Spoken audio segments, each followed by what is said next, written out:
Assalamualaikum warahmatullahi wabarakatuh. Perkenalkan, kami dari kelompok 4 dan izinkan kami untuk memperkenalkan diri terlebih dahulu. Saya sebagai moderator Ainur Aisyah dan ada anggotanya yaitu Dina Fauziah, Dina R, Adinda, dan Rafa. Untuk mengefektifkan waktu, marilah kita buka acara ini dengan basmalah. Bismillahirrahmanirrahim. Dilanjut kepada pemateri-pemateri yang akan menyampaikannya. Silakan, saya persilakan dengan Baik, saya Adinda Sarastiara akan menjelaskan bagian pertama, yaitu peranggapan. Peranggapan adalah suatu konsep kepemilikan pengetahuan dan pengalaman antara penutur dan petutur sebelum mereka mengadakan interaksi. Hal ini sangat berperan dalam menentukan keberterimaan pesan yang disampaikan oleh penutur. Jadi ada prinsip kebersamaan agar apa yang dibicarakan dapat dimengerti oleh kedua belah pihak yang sedang melakukan percakapan tersebut. Contohnya bisa dilihat di makalah. Si A mengatakan Budi membaca buku, berarti kedua orang tersebut atau kedua belah pihak tersebut menyepakati bahwa Budi bisa membawa buku, bisa membaca buku maksud saya. Selanjutnya yaitu implikatur percakapan. Chris pada tahun 1975 yang dikenal sebagai Bapak Implikatur mengatakan bahwa implikatur ada 3 macam, yaitu implikatur konvensional, non-konvensional, dan peranggapan. Implikatur non-konvensional itulah yang dimaksud dengan implikatur percakapan. Implikatur percakapan adalah implikasi pragmatis yang terkandung dalam suatu bentuk lingual yang diujarkan oleh penutur dalam suatu percakapan. Untuk lebih jelasnya, contohnya bisa dilihat di makalah. Selanjutnya adalah satuan pragmatik implikatur.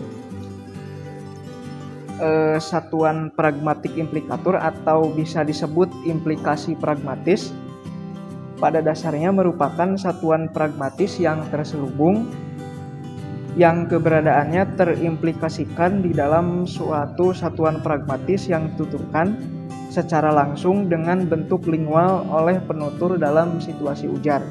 Untuk lebih jelasnya, situasi ujar bisa dijelaskan oleh setelah saya. Terima kasih.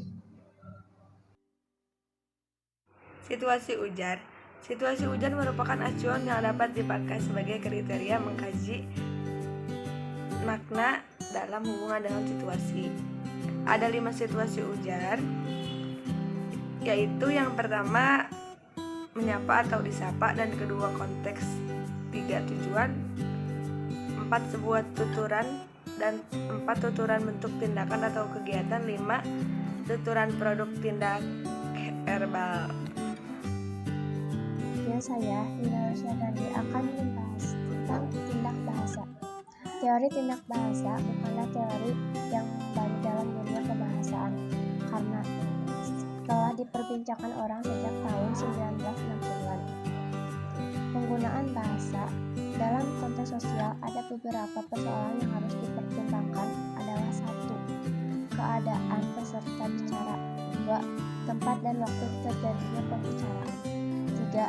Topik pembicaraan, serta 4. Perasaan yang menyertai berbicara. Pandangan seperti yang telah dikemukakan itu sejalan dengan yang dikemukakan oleh teori tindak bahasa. Teori tindak bahasa sebagai salah satu teori yang mencoba melihat hubungan antara bahasa dengan tindakan yang dilakukan oleh penuturnya, berpandangan bahwa fungsi utama bahasa adalah sebagai sarana komunikasi. Bahasa baru memiliki makna jika bahasa telah direalisasikan dalam bentuk aktivitas komunikasi yang nyata. Perkenalkan, saya Rafa Intifada. Selanjutnya saya akan membawakan materi tentang tidak ilokusi. Ialah satu jenis tindak bahasa yang tidak disertai tanggung jawab bagi si penuturnya. Untuk melakukan penuturannya lebih umum sifatnya jika dibandingkan dengan jenis tindakan bahasa yang lain. Selanjutnya ada tindak ilokusi. Tanggung jawab si pinutur untuk melakukan suatu tindakan sehubungan dengan sesuatu yang dituturkannya. Selanjutnya ada tindakan perlokusi. Aktivitas bertutur kalimat yang menuntut tanggung jawab bagi si pendengarnya untuk melakukan suatu tindakan tertentu. Sekian, selanjutnya akan disampaikan oleh rekan saya selanjutnya. Perkenalkan, nama saya Dina Pojia. Saya akan menyampaikan materi tentang pragmatik klinis. Sebagai alat komunikasi, bahasa tidak hanya difungsikan untuk memberi informasi, tetapi juga mengekspresikan apa yang ada dalam pikiran penutur. Melalui bahasa, seseorang dapat menyampaikan semua isi pikiran dan isi hati dengan simbol-simbol kebahasaan.